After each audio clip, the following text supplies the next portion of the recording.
네, 반갑습니다. 먼저 앞서 김봉균 실장님의 발표를 들었습니다. 저희들이 지금 주어진 시간이 조금 이게 좀 초과가 돼가지고 제가 이 좌장의 재량권으로 이 발표 시간을 이미 이제 쓰셨기 때문에 토론하시는 분들에게 한 5분에서 10분 정도 이렇게 말씀을 여쭙고 싶은데요. 아까 이제 그 IEA의 조지 카미아 정책 분석가님과 또 김봉균 실장님은 이미 소개를 드렸기 때문에 오늘 오신 세 분의 패널 분들 소개를 먼저 드리도록 하겠습니다. 박완기 한국전자통신연구원 에너지 ICT 연구실장님 소개드립니다. 안녕하십니까. 한국전자통신연구원의 박완기입니다. 네, 박병훈 한국 EMS 협회 사무총장님 소개합니다. 예, 안녕하세요. 반갑습니다. 이강훈 한국에너지공단 수요정책실 정책총괄 팀장님 소개드립니다. 예, 반갑습니다. 네, 앞서 이제 말씀드렸던 김봉균 실장님의 여러 가지 기술들 이런 걸 보면서 드는 생각이 저도 이제 사실은 슬라이드를 약간 준비한 게 있는데 지금 시간 관계상 안 올려주셔도 될 것 같습니다.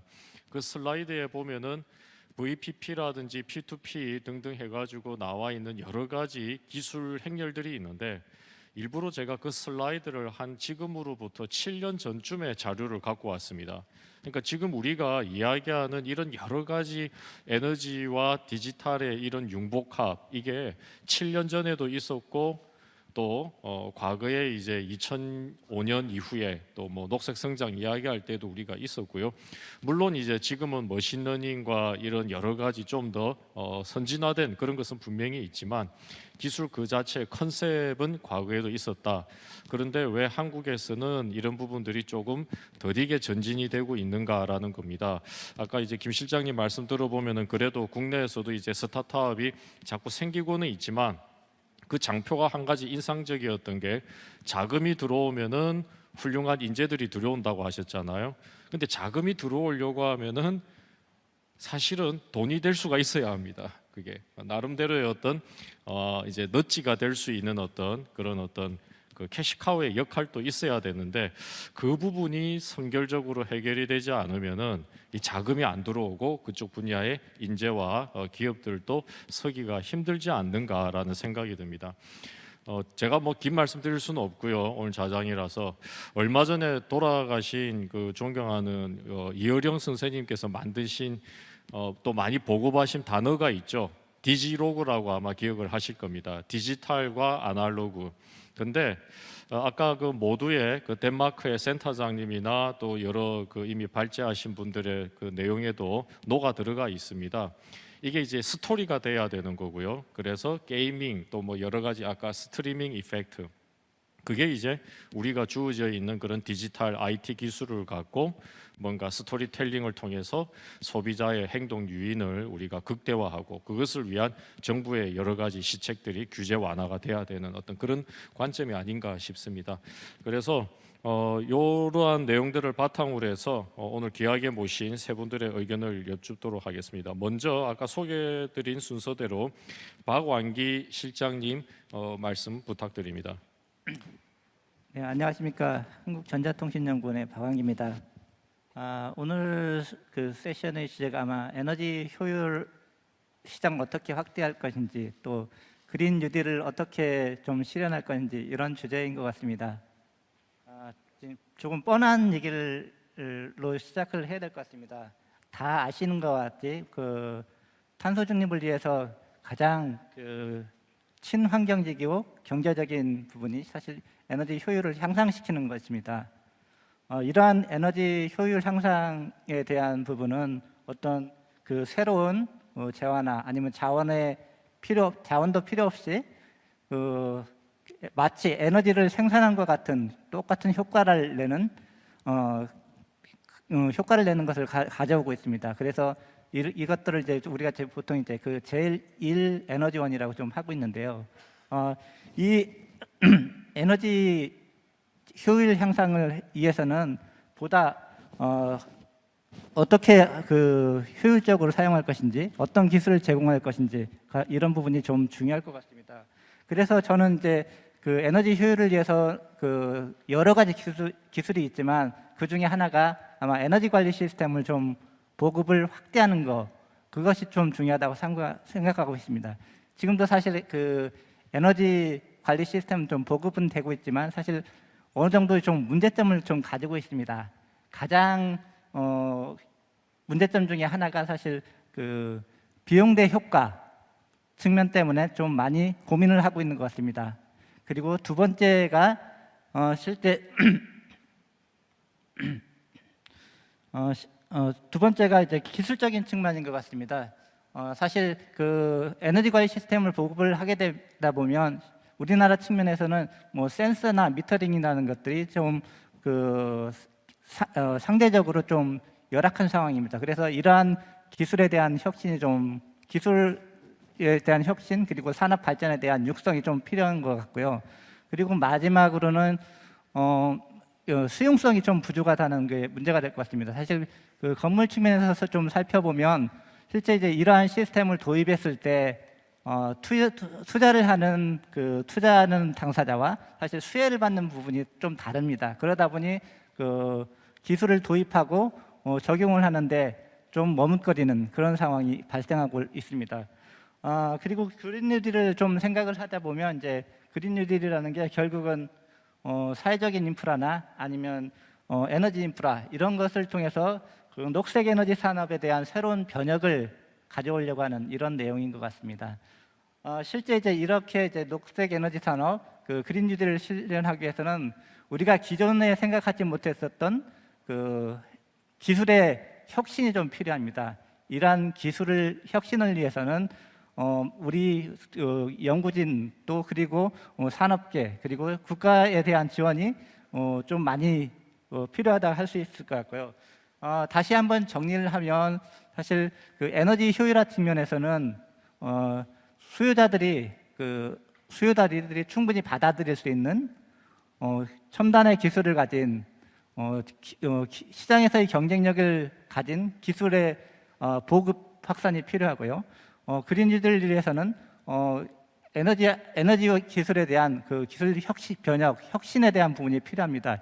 이렇게 두 가지를 접목해서 진행을 하게 되면 결국은 이게 보면 저는 에너지 ICT 융합 기술을 얼마나 빨리 발전시키고 또 그것을 적용할 것인가 그거에 달려 있다고 생각합니다.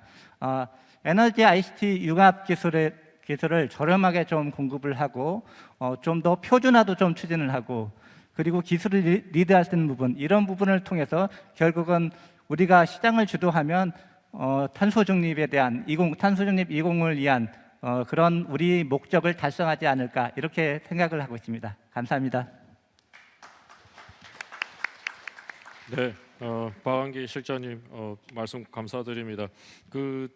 제가 좀 여쭤보고 싶은 게 있는데 조금 더 클리어하고 싶어서 박 실장님 말씀하시는 그 소비자의 어떤 그 수용성 그게 어떤 것에 대한 수용성인가요? 그러니까 기술에 대한 수용성인가요? 아니면은 어떤 가격 조건, 시장 조건에 대한 어떤 수용성인가요? 예. 아마 기술과 제품에 대한 소비자가 받아들일 수 있는 내용인 것 같습니다. 예를 들어서 건물에서 에너지 관리 시스템 도입을 하는데 사실 비용이 엄청나게 들어가고 있습니다. 그런데 이 건물주와 저희가 이제 그 건물을 사용하다는 사람이 다르다 보니까 건물 투자하는 사람은 건물주인데 사실 이제 그거에 대한 혜택을 받을 수 있는 부분은 소비자입니다. 사용하는 사람입니다. 그러다 보니 사실 이제 투자를 해야 되는 분들이 이제 좀 꺼리는 거죠. 이런 차원에서의 수용성을 제가 말씀드렸습니다. 네, 감사드립니다. 이어서 박병훈 한국 EMS 시스템 협회 사무총장님께 말씀 부탁드립니다. 예, 말씀을 좀 드리겠는데요. 방금 질문하신 사항 중에서 제가 좀 더 말씀을 드리면은 그 수혜자 입장에서도 건축주 입장에서도 저기 죄송한데요. 저기 말씀하실 땐 이제 좀 마이크 저기 뭐죠? 마스크를 벗는 게 나을 것 같아요. 예, 부탁드립니다. 마스크를요? 예. 건축 본인이 갖고 있는 건축물에 대해서 건축물에 대한 가치도 또 높아질 수가 있거든요. 타 건축물에 비해서 에너지를 효율적으로 사용을 한다고 하면은 그 건물의 이제 가치도 높아지고 그렇다고 보면은 그 건물을 또 찾는 수요자들도 많이 있을 거라고 이제 보고 있습니다. 그리고 이제 제가 준비한 거를 좀 말씀을 드리면은 크게 이제 세 가지를 좀 말씀을 드릴 수 있는데요. 첫 번째가 기술 연구하고 이제 표준 개발에 대한 문제가 있습니다. 아무래도 이제 에너지 관리 시스템 같은 경우는 산업 활성화를 하기 위해서는 기술 개발과 표준화에 대한 부분이 이제 정부에서도 많이 지원을 해주고 있지만은 현재는 산업계 주도가 산업계에서 많이 참여가 저조한 편입니다. 그래서 이런 부분들이 좀 필요한 상황이고요. 그 외에 이제 정부에서는 탄소 중립 기술 혁신 추진 전략이라든가 연구개발 투자 전략 등에서 뱀스와 이제 팸스에 관련된 또 10대 분야로 선정을 한 상황이고요.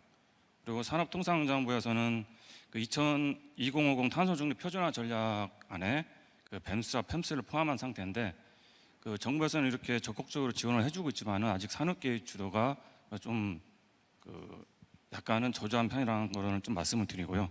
그래서 저희 협회에서는 얼마 전에 EMS 기술 표준 연구회를 만들어 가지고 산업계가 많이 참여할 수 있는 그런 표준화 로드맵을 수립하는 그런 연구회를 지금 추진해서 운영 중에 있습니다. 그리고 또 건축물의 같은 경우에는 성능이 우수한 계측기라든가 계량 장치들이 필요한데 국내 기술 기반이 좀 취약하고 해외 기업 제품에 대한 의존을 많이 하고 있는 상황입니다. 그리고 또 뱀스에서는 적용되는 센서나 계측기 대부분이 다국적 기업이 주도를 하고 있고 또 국내 중소기업에서는 제품 개발을 하고 있지만은 상용화에 대한 투자 비용이 감당하기 어려운 상황입니다. 그래서 정부에서의 이런 R&D에 대한 부분들을 좀 적극적으로 지원해줬으면 하는 그런 바람이 있고요. 또 그리고 국산화가 필요한 제품과 우수 중소기업에 대한 R&D 지원 확대 방안을 현재보다도 좀 더 많이 마련해서 지원해줄 수 있는 그리고 그래서 우수한 제품들을 사업화할 수 있는 그런 지원을 좀 해줬으면 좋겠습니다.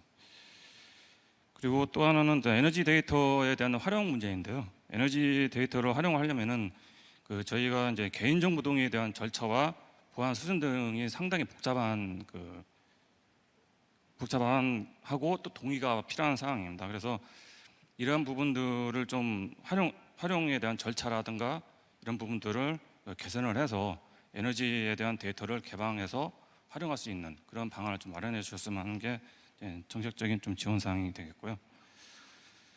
또 하나는 공공건물 같은 경우 이제 뱀스 의무화가 시행이 되고 제로에너지 빌딩에 대한 인증 확대에 따라서 이제 조달 시장이 상당히 활발한데 현재는 조달 시장에 뱀스에 대한 조달 품명이 없습니다. 뱀스 같은 경우는 이제 신규 산업이다 보니까 기존의 빌딩 자동 제어 장치라는 품명에 포함이 돼서 발주가 되고 있는 상황입니다. 그러다 보니까 어떻게 보면 이제 빌딩 자동 제어 장치도 물론 제어에 대한 부분이 있지만은 통합 관리 기능이라든가 여러 가지 에너지 관리 시스템이 갖고 있는 그런 효율에 대한 부분들이 성과 달성이 상당히 어려운 상황이 있습니다. 그래서 뱀스 신규 중소업체들이 직접 조달 사업에 참여할 수 있도록 하는 그런 뱀스에 대한 관련된 신규 품목일 조달청이나 아니면 정부에서 빨리 선정을 해서 뱀스 조달 시장에도 활성화될 수 있도록 하는 그런 정책적인 개선이 좀 필요한 상황이고요. 하나는 또 에너지 이용 합리화 추진에 관한 규정 제6조의 연면적 1만 제곱미터 이상의 신축 공공건물에는 뱀스 설치 의무화가 2017년부터 이제 시행 중에 있고 또 서울시나 부산시 같은 경우도 시 조례 사항으로 뱀스 도입을 의무화하고 있는 상황입니다. 그래서 이제 그렇다고 보면은 과연 그러면은 뱀스를 구축할 수 있는 기업들이 많이 있느냐 없느냐에 또 문제점이 있습니다. 그래서 공공기관과 민간 기업들이 뱀스를 구축할 때 우수한 뱀스 전문 기업을 판단할 수 있는 객관적인 자료가 많이 없기 때문에 이런 뱀스 구축 시 그 업체 선정을 어려움을 해소할 수 있는 그 뱀스 공사 실적 증명제도 이런 것들을 마련을 해서 보급을 한다고 하면은 객관적이고 신뢰성 있는 전문 기업들을 선정할 수 있는 데 도움이 될 것이라고 보고 있습니다.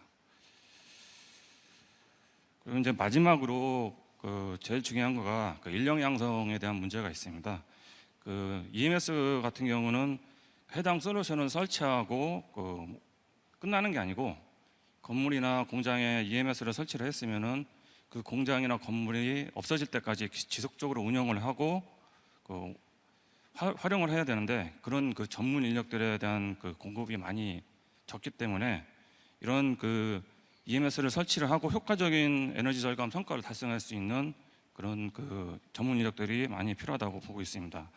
그래서 저희 협회에서는 2018년도에 국가직무능력 표준인 건물 에너지 관리 시스템 NCS를 또 개발을 했고 그 이듬해 저희가 학습 모드도 개발을 해서 현재는 전문 운영 관리자를 위한 교육과 민간 자격도 저희가 이제 등록을 해서 민간 자격도 같이 함께 운영을 하고 있는 상황입니다. 저희 협회만으로는 좀 이런 부분들이 전문 인력을 키우는 데가 많이 부족하기 때문에 일반 대학이라든가 아니면은 공과대학교 총장님도 오셨지만은 이런 EMS에 관련된 전문가들을 좀 키울 수 있는 그런 인력 양성 지원이 좀 필요할 것으로 보고 있습니다. 예. 이상 한 3가지로 말씀을 드리겠습니다. 네, 박병훈 사무총장님 말씀 감사드립니다. 사실 온실가스 감축 정책에 있어서 저희들이 그 동안에 많이 포커스를 둔 게 발전 섹터하고 그다음에 산업 부문인데 건물이 지금까지 좀 소홀히 돼 있었습니다. 하지만 아시겠지만 EU 같은 경우에도 건물 부분에 대해서 여러 가지 탄소 비용을 부과한다라든지 해서 에너지 효율을 개선을 하는 작업을 하고 있고요. 그런 측면에서 지금 BEMS라든지 또 EMS 이쪽에 대한 여러 가지 활동 사항 소개해 주시고 또 정부 정책에 적극적인 지원이 필요하다라는 말씀을 해 주셨습니다. 박 사무총장님께 일단 질문이 하나 있는데 그 질문부터 하고 그다음에 답은 나중에 하시고 이강훈 팀장님께서 또 발표를 해주시기를 부탁하는데요. 개인정보 보호 사실은 이제 저도 준비해온 슬라이드에 그게 있긴 있었는데 우리가 이런 에너지 여러 가지 IT 이런 거 할 때 항상 국내에서 많이 부닥치는 게 개인정보 그거잖아요. 그래서 그 부분에 대한 건의를 하시긴 하는데 조금 더 이제 구체적으로 무엇을 건의했으면 좋겠는지 박 사무총장님 또 기타 패널님들도 아이디어 있으면은 좀 주시고요. 그래서 그거 대답 기다리시는 동안에 이강웅 팀장님 말씀 듣도록 하겠습니다. 네, 에너지 데이터에 대한 부분이 어떻게 보면은 국가 안보하고도 연관이 있기 때문에요. 그래서 이제 개인 정보에 대한 통일을 어떻게 보면 개별적으로 다 받아야 됩니다. 현재는. 그래서 그런 부분들을 좀 간소하게 절차를 변경을 해줬으면 하는 그런 업계의 의견들이 많이 있습니다. 예. 네, 알겠습니다. 네, 이강훈 팀장님 말씀 부탁합니다. 예, 안녕하십니까? 한국에너지공단 수요정책실 이강훈입니다. 예, 자료 띄워주십시오. 예, 앞서서 많은 연사분들께서도 말씀해 주신 바와 같이 에너지 효율은 가장 친환경적이고 경제적인 에너지원입니다. 미국의 에너지 효율 경제위원회에서도 밝힌 바와 같이 에너지 효율 향상은 타 전원과의 균등화 발전 비용을 비교할 때에도 가장 우수한 경제성을 가지고 있으며 기업의 에너지 비용을 줄여서 제조 원가 절감에 따른 기업의 경쟁력을 강화하는 그런 효과가 있고요. 또한 에너지 관련 연관된 다양한 산업의 성장과 또 최근 국제 경기에 따른 이러한 고유가 상황에서 에너지 수입 비용을 절감할 수 있는 요소로서 경제 성장과 에너지 측면에서 매우 중요한 수단이라고 할 수 있습니다. 또한 탄소 중립을 위한 온실가스 감축 수단에 있어서 IEA는 효율 향상을 가장 높은 수단으로 인식하고 있습니다. 여러분들이 잘 아시는 것처럼 우리나라는 제조업 및 수출 중심의 경제 구조에 따라 1차 에너지 기준 세계 9위의 에너지 다소비 국가입니다. 그간 에너지 관련 그 계획의 수립과 다양한 정책의 수행을 통해서 국내 에너지 원단위는 지속적으로 개선되고 있으나 일본이나 독일 등 타 에너지 선진국들이 경제 선장에 따른 에너지 수요의 탈동조화를 이룬 것에 비하면 우리는 아직도 많은 노력이 필요하다고 할 수 있습니다.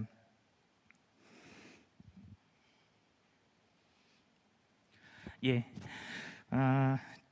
이 표는 그간 에너지 효율 향상을 위해서 추진해온 그런 부분별 시책들을 조금 시계열로 정리해본 표입니다. 산업 부분은 사업장의 진단을 통해서 개선 요인을 발굴하고 이를 이행함으로써 효율을 향상을 하는 것을 중심으로 하고 있었고요.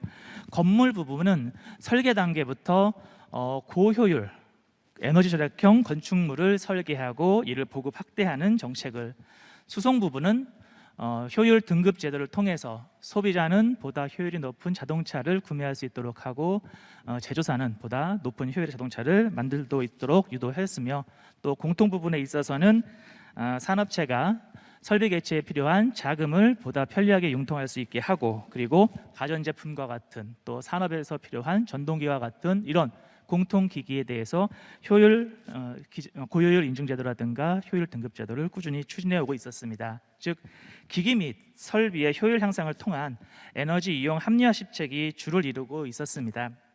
에너지 사용 단계에서 체계적인 에너지를 사용을 관리하는 펨스나 뱀스 같은 디지털 기술을 적용한 에너지 관리 시스템은 2011년부터 이제 추진을 해오고 있는데요. 에너지 관리 시스템 외에 현재 좀 디지털 기술을 접목한 효율 향상 부분에 있어서는 다소 시책이 적은 부분이라 이 부분에 대한 많은 노력이 필요하다고 할 수 있겠습니다. 예, 다음 장표는 지난 6월 23일 정부에서 발표한 에너지 수요 효율화 종합 대책의 내용입니다. 이 대책에는 산업, 건물, 수송의 효율 혁신 전략과 함께 디지털 수요 관리 확산을 위한 내용이 담겨져 있습니다.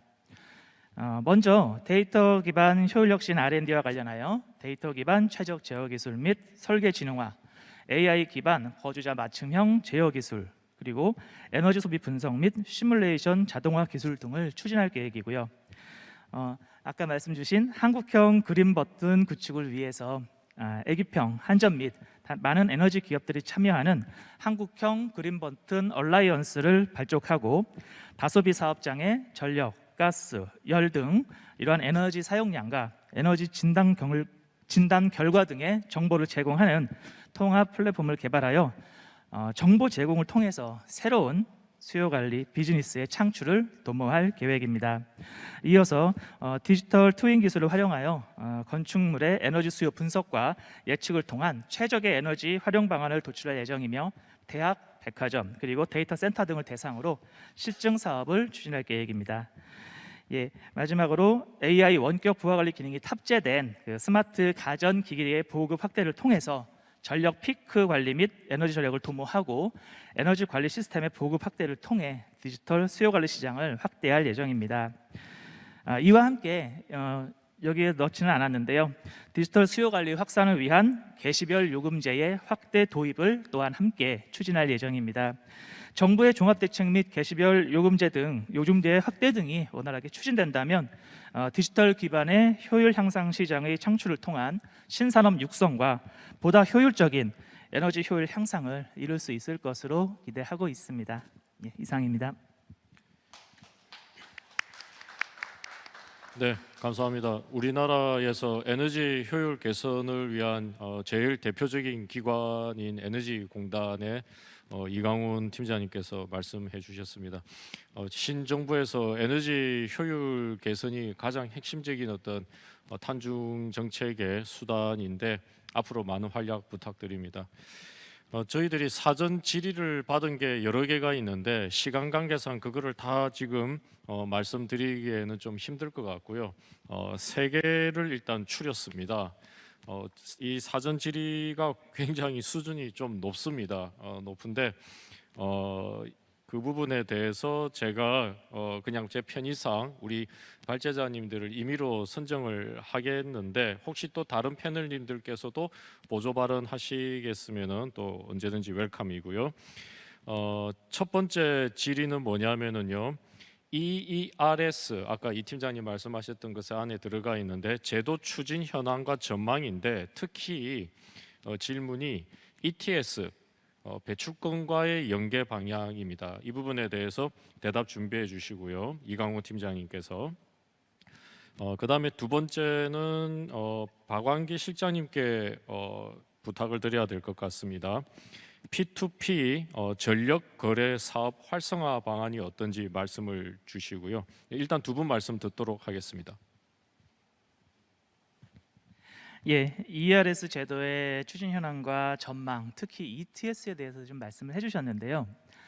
배출권 거래 제도 같은 경우에는 기업들이 그 온실가스 감축을 하는 방법에 있어서 에너지 효율 향상을 통해서 이루든가 아니면 거래 시장에서 그 배출권을 구입함으로써 그 정부에서 할당한 배출 기준을 맞추는 제도입니다. 그래서 ERS는 에너지 공급자로 하여금 사용자의 효율 향상을 통해 에너지 절감을 통한 탄소 배출 저감을 유도하는 쪽이거든요. 그래서 이 그 배출권 거래 제도라는 큰 시장 안에 이 효율 향상에 따른 감축은 들어가 있습니다. 그리고 그래서 이거를 별도로 연계할 부분에 대해서는 조금 더 연구가 필요하고요. 기본적으로 이 투자를 통해서 현재도 외부 감축 사업이라는 부분으로서 인정을 해주고 있기 때문에 이 부분을 활용하면 될 것으로 보입니다. 그리고 국내 ERS는 2018년도 한전, 2019년도 가스공사와 한난을 대상으로 현재 시범 사업을 추진하고 있습니다. 시범 사업을 통해서 ERS 적용 대상 신규 사업들을 꾸준히 지속 발굴하고 있고요.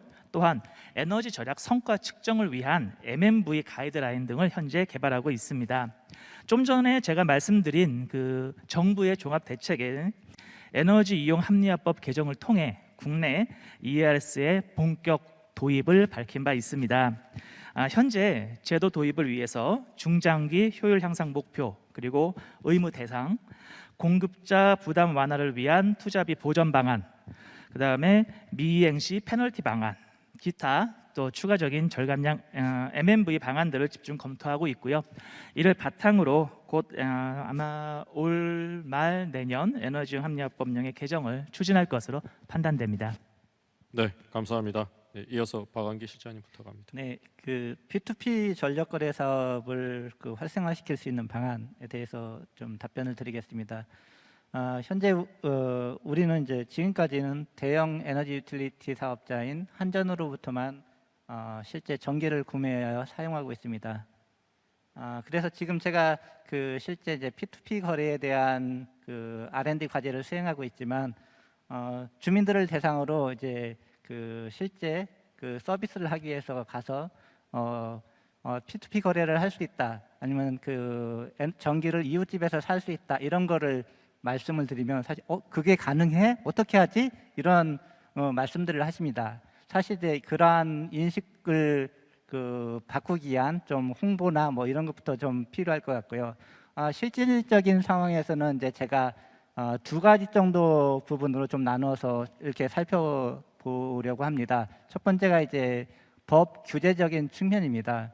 사실 이 법 규제적인 측면에서는 저희가 일부 P2P 전력 거래의 가능성에 대해서는 사실 대통령령으로 만들어진 전기사업법 시행령 제19조라는 부분과 그다음 이제 소규모 신재생 발전 전력 등의 거래에 관한 지침 19조에 대한 부분으로 일부 명시되어 있습니다. 사실 그 내용을 살펴보면 그 1000kW 이하의 발전 설비 설치자가 생산한 전력 중 사용하고 남는 전력을 전기 판매 사업자의 중개를 통해서 다른 사업자에게 공급할 수 있다, 이렇게 돼 있고요.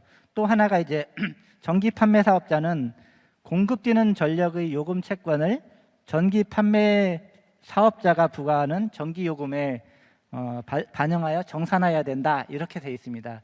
사실 이제 이렇게 그 기본적인 사항은 만들어졌지만 그 P2P 거래가 이루어지고 있지 않는 것이 세부적인 실행 방법, 세부적인 규칙 이런 부분이 아직 만들어지지 않았기 때문입니다. 그래서 이런 부분에 대한 부분들을 빨리 만들어서 활용될 수 있도록 하는 것이 필요하고요. 두 번째는 이제 기술적인 측면에서 좀 살펴보겠습니다. 사실 P2P 거래를 하려면 전기를 파는 사람과 전기를 사는 사람이 각각 특정 시간에 이제 가격과 용량을 결정하여 서로 이해가 맞아야지만 거래가 이루어지는 것입니다. 그런데 이런 거래를 하기 위해서는 각각 그 프로슈머나 아니면 소비자가 자기가 얼마나 전기가 필요한지, 얼마나 팔 수 있는지 이런 것을 스스로 결정하고 얼마의 가격이 타당한 건지 이런 것을 자기 본인이 결정을 해야 됩니다. 사실 그런 것은 사실 일반 소비자가 하기에는 불가능한 내용입니다.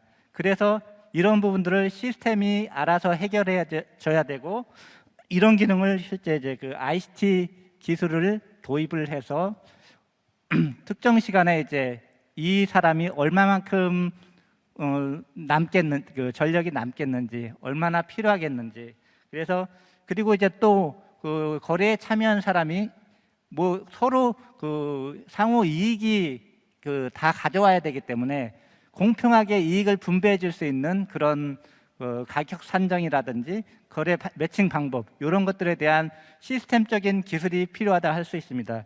그래서 이러한 그 시스템적인 기술 보완과 사실 이제 법 규제 측면에서의 세부적인 사항 이 두 가지가 가장 중요하다고 생각합니다.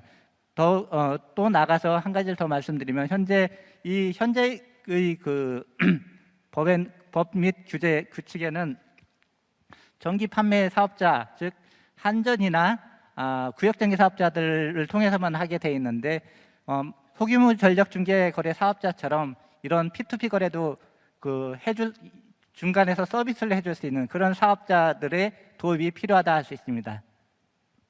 네, 감사합니다. P2P에 대한 여러 가지 활성화 방안들 말씀을 해주셨습니다. 끝으로 사전 질의 하나로 해서 이제 정리를 할까 하는데 오늘 그 중요한 발제를 해주신 김 실장님께 드리는 질문으로 하도록 하겠습니다. 그 지방의 에너지 효율을 위해 우선적인 추진 사항이 있다고 한다면은 어떠한 건지 그 부분에 대해서 좀 고민하시는 바들 있으면 말씀 주시면 감사하겠습니다. 예, 지방 지역에 네.